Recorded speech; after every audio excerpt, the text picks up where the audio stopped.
Our walkabout SETA 2018 continues, and I've just met Andrew.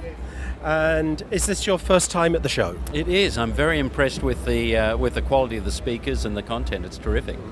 Andrew, what are you doing at the show? Are you an exhibitor? Are you a speaker or a visitor? I'm a speaker, and I've been asked to talk about the development of very large-scale hydrogen supply chains, and particularly, obviously, for the Asia-Pacific region. How does clean hydrogen, zero-carbon hydrogen, how does it fit in with the plans of the region to transform away from fossil fuels to a low-carbon economy? And where are we in the world with hydrogen technology? Are we where we need to be, or is there more technology on the horizon? There is more technology on the horizon, but the important takeout point is that all the technologies exist today to create the hydrogen supply chains that we need. And importantly, the technology already exists and is already commercial to produce hydrogen at very, very large scale and be able to store it so that we can supply very reliable energy, whether it's electrical energy or hydrogen energy, for cars, for industrial processes and power generation.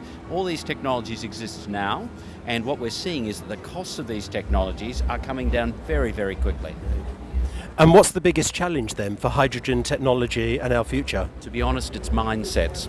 At the moment, policymakers, large industry are really driven by incumbent thinking.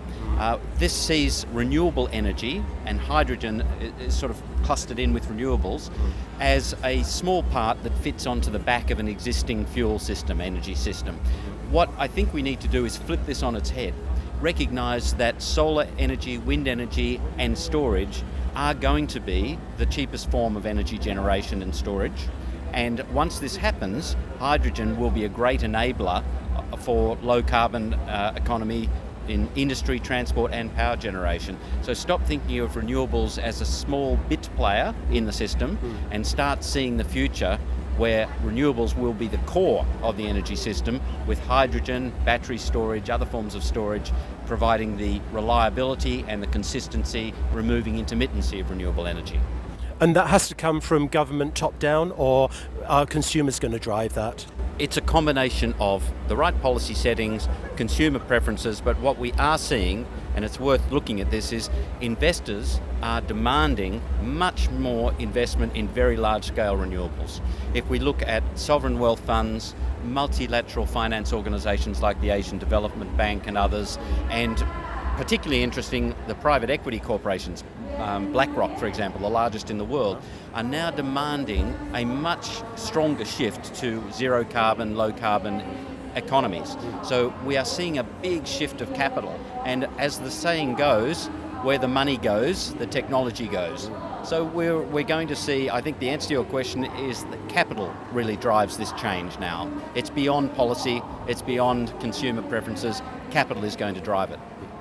And we're day one of SETA 2018. What's your take on the show so far? I think the debates have been really positive.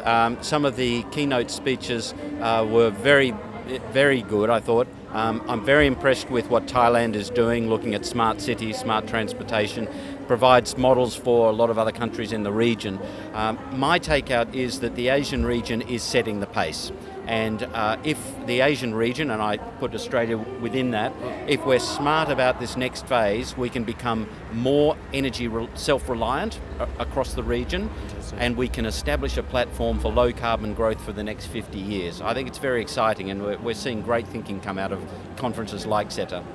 Thank you so much for your contribution of SETA 2018. Look forward to seeing you tomorrow, and have a great 2 days ahead. Thank you. Thanks.